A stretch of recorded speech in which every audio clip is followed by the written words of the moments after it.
మీ GIET ఇప్పుడు GGUగా మారింది. 2000కు పైగా ప్లేస్మెంట్స్, IPM, KPMG వంటి సంస్థలతో ఇంటిగ్రేటెడ్ కోర్సులు. UPSC కోచింగ్, అడ్మిషన్లు ఓపెన్. కొమరంభీం జిల్లా సిర్పూర్ కాగజ్ నగర్కి చెందినటువంటి సాయి సంప్రీత్ అంతర్జాతీయ స్థాయిలో గుర్తింపు పొందారు. అనేక అవార్డ్స్తో ఆ ఊరంతా కూడా సంతోషంతో వెల్లివిరుస్తోంది. ఇప్పుడు మనందరికీ తెలుసు, ఏఐలో ముందుకు దూసుకుపోతుంది ప్రపంచం అంతా. అందులో 5G 6G నెట్వర్క్ లేకుండా, అంటే వితౌట్ కేబుల్ అన్నమాట, సో వైర్లెస్. అలాంటి దాంట్లో ఆయన అద్భుతాలు సృష్టిస్తున్నారు. అమెరికాలో ఉండేటువంటి ఆయన ప్రస్తుతం మనతో పాటు లైవ్ కాల్ అందుబాటులో ఉన్నారు. ఒక్కసారి ఆయనతో మాట్లాడదాం. నమస్తే అండి సంప్రీత్ గారు. నమస్తే అండి, బాగున్నారా? యా, మీరు ఎలా ఉన్నారు? ఆల్ గుడ్ అండి, హార్టీ కంగ్రాచులేషన్స్ అండి. మన రాష్ట్రానికి సంబంధించినటువంటి మీరు ప్రపంచవ్యాప్తంగా ఇప్పుడు మాట్లాడుకునేలా చేయగలిగారు. మీ గురించే మాట్లాడుతున్నారు, మీ టెక్నాలజీ గురించి మాట్లాడుతున్నారు. ఒక చిన్న ఊర్లో పుట్టిన అబ్బాయి ఇంత పెద్ద సక్సెస్ సాధించాడు అని చెప్పేసి మొత్తం అంటుంటే ఎలా అనిపిస్తోంది మీకు? చాలా బాగా అనిపిస్తుంది.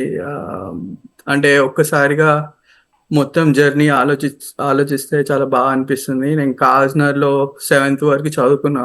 తర్వాత అంటే ఇంటర్ ఇంజనీరింగ్ అంతా హైదరాబాద్ లోనే అయింది. బట్ ఏ కాలేజ్ లో చదివారు? హైదరాబాద్ లో వర్ధమాన్ కాలేజ్ లో చదివాను నేను ఇంజనీరింగ్. తర్వాత మాస్టర్స్కి వచ్చాను. ఇంజనీరింగ్ లో ఉన్నప్పుడే మా ప్రొఫెసర్ తను నన్ను గుర్తించి అప్పుడే ప్రోత్సహించారు, నువ్వు చెయ్యు పిహెచ్డి చెయ్యు అని. సో అలా జర్నీ స్టార్ట్ అయింది. సో మాస్టర్స్ చేశాను, మాస్టర్స్ చేసి పిహెచ్డి కంటిన్యూ చేశాను. 5.5 years అయింది పిహెచ్డి. అండ్ చాలా అంటే మంచిగా అనిపిస్తుంది. అండ్ ఒక మీనింగ్ఫుల్ వర్క్ చేసా పిహెచ్డిలో, something that can help society, help satellite communications సంబంధించింది కానివ్వండి, డిఫెన్స్కి కానివ్వండి, ఇది ఎక్కడైనా యూజ్ చేయొచ్చు. సో హ్యాపీగా ఉందండి. 5Gలో చాలా 5G 6G ఇప్పుడు ఏఐ తోటి ఇవన్నీ అసలు చాలా ముందుకెళ్ళిపోతున్నటువంటి పరిస్థితి ఉంది. అందులోనే మీరు చెయ్యాలి అని ఎందుకు అనుకున్నారు? అంటే ఇప్పుడు నెక్స్ట్ జనరేషను లేకపోతే నెక్స్ట్ ఫ్యూచర్ అంతా ఇందులోనే ఉంటుందని ముందే అనుకున్నారా, లేకపోతే ఏఐ అంటే ఇష్టంతో మీరు ఇందులో పరిశోధనలు చేశారా? యాక్చువల్లీ ఇది ఇంకా అది దేవుడి కొంచెం నిర్ణయం అనుకోవచ్చు.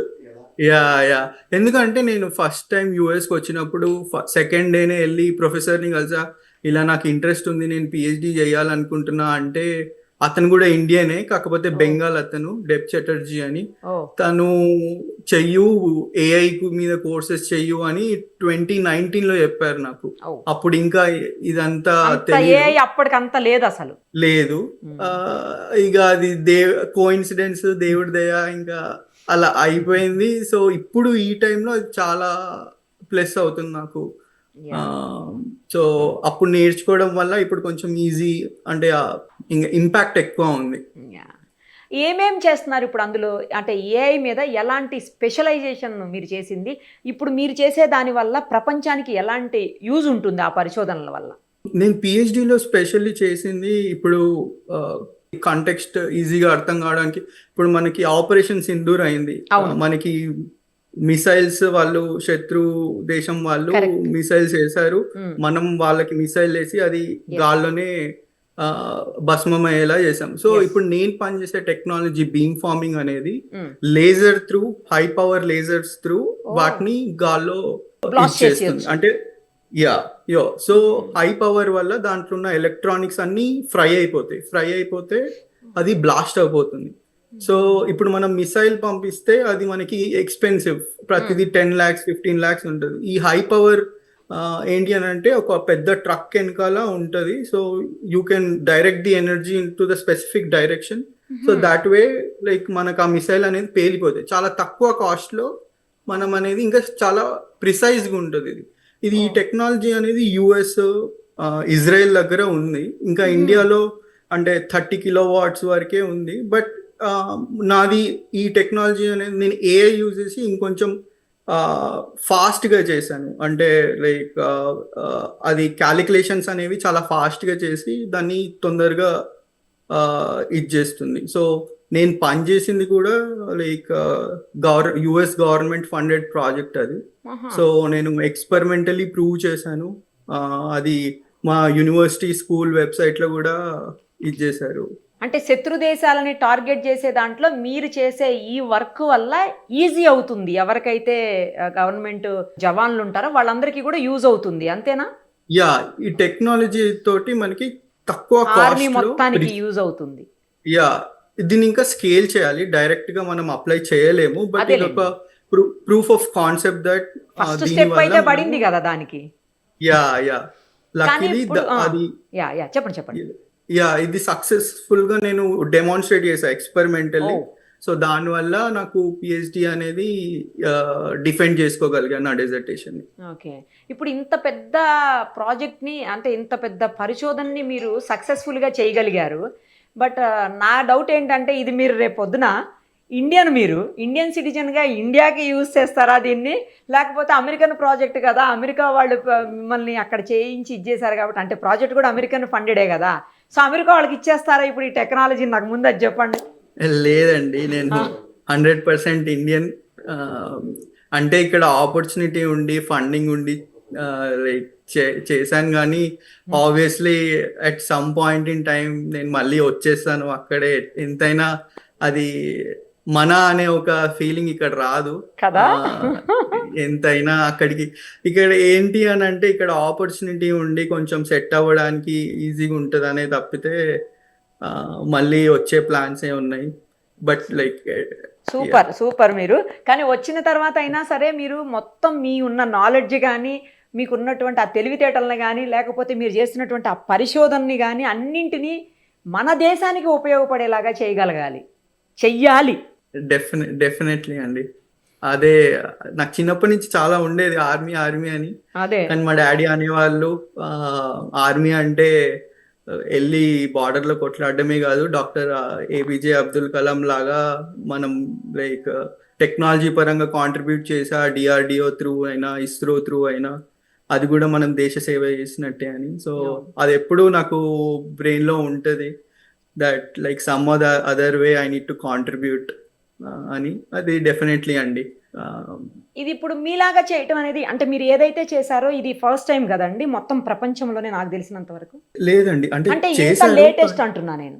యా ఇట్లా నా రీసెర్చ్ అనేది చాలా ఒక ప్లాట్ఫామ్ అండి. అంటే నేను చేసింది ఏంటి అని అంటే చాలా డిఫరెంట్ థింగ్స్ నేను చేశాను నా ప్రాజెక్ట్ లో. సో నాదేంటి అంటే ఒక ప్లాట్ఫామ్ లాగా, అదొక టెస్ట్ బెడ్ లాగా. ఆ టెస్ట్ బెడ్ లో ఇంకెవరైనా రీసెర్చర్స్ వాళ్ళు బీమ్ ఫార్మింగ్ అంటే నేను చెప్పిన ఈ టెక్నాలజీ వాళ్ళు కొత్తది ఏమన్నా డెవలప్ చేస్తే, వాళ్ళు నా ప్లాట్ఫామ్ మీద నేను ఏదైతే ఆ టెస్ట్ సెటప్ ఇచ్చానో వాళ్ళు దాన్ని యూజ్ చేసుకొని ఆ టెక్నాలజీని వాళ్ళు వెరిఫై చేసుకోవచ్చు. సో నేను చేయడమే కాకుండా నేను ఒక ప్లాట్ఫామ్ అనేది క్రియేట్ చేశాను, అది కూడా 1/10 ఆఫ్ ది కాస్ట్ తోటి ఆ టెస్ట్ బెడ్ క్రియేట్ చేశాను. ఓకే, సో ఇప్పుడు దీంట్లో అడ్వాన్స్ ఎవరన్నా చెయ్యాలి అంటే మీ ప్లాట్ఫామ్ యూజ్ చేసుకునే చెయ్యాలి, అంతేనా? అలా నేను కాదండి, కానీ నా ప్లాట్ఫామ్ యూజ్ చేసుకుంటే $100 అయ్యి $10 అవుతుంది. సో కాస్ట్ ఎఫెక్టివ్ అండి. అంటే దీనివల్ల $30,000 ఎక్విప్మెంట్ అంతా $30,000 అంతా ఉంటుంది. అంటే మనం ఈ ఎక్స్పెరిమెంట్స్ చెయ్యాలి అని అంటే అది నేను $3,000 లో వాళ్ళకి చేసి చూపించాను.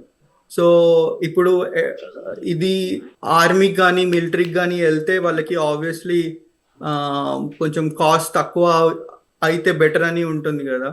సో వీళ్ళు ప్రోటోటైప్ చేయడానికి కూడా ఒక లైక్ చీపర్ ఆల్టర్నేటివ్ అనేది ప్రొవైడ్ చేశాను. ఓకే, మీరు అక్కడ శాలరీ బేస్డ్ అండి? నేను పిహెచ్డి చేసినంత వరకు నాకు స్టైఫండ్ వచ్చిందండి. నాకు ఫుల్లీ ఫండెడ్ పిహెచ్డి నాది. సో ట్యూషన్ ఫీ, ఇన్సూరెన్స్ అంతా వాళ్ళు చూసుకున్నారు. ఇప్పుడు మళ్ళీ మీకు నెక్స్ట్ జాబ్ ఆపర్చునిటీస్ ఉంటాయి అక్కడనే? పిహెచ్డి చేస్తున్నప్పుడే ఇంటర్న్షిప్ చేశాను, అమెజాన్, కోర్వో లాంటి కంపెనీస్ లో చేశాను. ఇప్పుడు కూడా నేను శాండియాగోలో సన్వే కమ్యూనికేషన్ లో ఇంటర్న్ గా చేస్తున్నాను. ఇంకా ఫుల్ టైమ్ ఆపర్చునిటీస్ కూడా ఎక్స్ప్లోర్ చేస్తున్నాను. ఓకే, సో మళ్ళీ ఎప్పుడు వస్తారు ఇండియాకి? తొందరలోనే వస్తాను.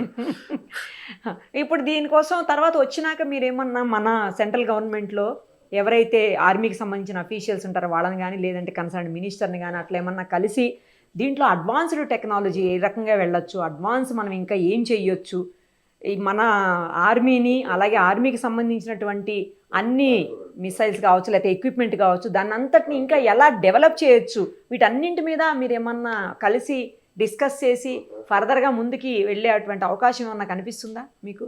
యా అండి, ఇండియాలో చాలా కమర్షియలైజ్ అవుతున్నాయి డిఫెన్స్ సెక్టర్ కూడా. చాలా స్టార్టప్స్ అనేవి ఫామ్ అవుతున్నాయి హైదరాబాద్లో కానివ్వండి, ఇంకా through out the India.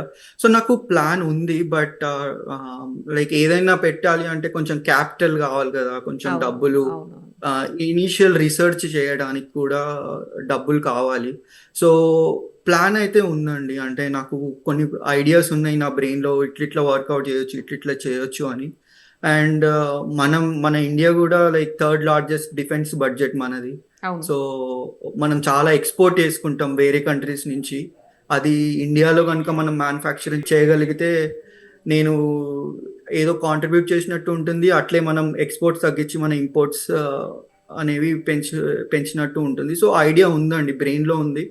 But కొంతకాలం ఇంకా ఎక్స్పీరియన్స్ తెచ్చుకొని, ఇంకా ఇక్కడ నేర్చుకొని, కంప్లీట్లీ ఒక స్టార్ట్అప్ స్టార్ట్ చేయాలి అంటే అవకతవకలు అన్ని నేర్చుకొని, ఇంకా కొంచెం క్యాపిటల్ కూడా, కొంచెం డబ్బులు కూడా సంపాదించి సో పెట్టాలనే ప్లాన్ అండి. పేరెంట్స్ ఏం చేస్తారండి? మా ఇద్దరు పేరెంట్స్ గవర్నమెంట్ టీచర్స్ అండి. మా డాడీ రిటైర్ అయ్యారు. మా మమ్మీ కాగజ్ నగరేనా? యా, కాగజ్ నగరే. మా మమ్మీ తెలుగు టీచర్, మా డాడీ బయాలజీ చెప్పేవారు. ఇప్పుడు రిటైర్డ్ అయ్యారు. మా మమ్మీ ఇంకా సర్వీస్లోనే ఉంది. మా తమ్ముడు ఎంబీబీఎస్ అయిపోయి పీజీ ఎనస్థీషియా చేస్తుంది. Nice nice, super. All the very best అండి. మీ వాళ్ళంతా కూడా హ్యాపీ ఉండుంటారు. యా యా అండి, అంటే నాదెంత కృషో మా ఫ్యామిలీ అందరిది కూడా అంతే కాంట్రిబ్యూషన్ ఉంటుంది కదా కృషి. మరి ఫ్యామిలీది కూడా. యా యా, మా బాబాయిలు, మా పిన్నిలు అంత మేము ఉమ్మడి కుటుంబం. సో ఎంతమంది ఉంటారు ఒక ఫ్యామిలీలో?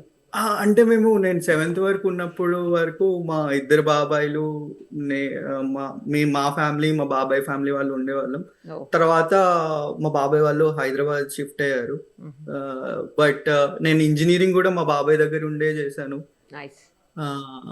యా, సో వాళ్ళందరి ఎప్పుడు అంటే 5.5 years అండి. సో చాలా ups and downs. So through out the journey వాళ్ళు ఇక్కడ ఉండి నాకు హెల్ప్ చేయకపోయినా ఒక రోజు రాత్రి ఫోన్ చేసి ఏం కాదు చేయలేస్తావు అని ప్రోత్సహించేవాళ్ళు. సో యా, సూపర్ అండి. మొత్తానికి చాలా తెలివైనటువంటి యువ శాస్త్రవేత్తలు ఇండియా నుంచి ఉన్నారు.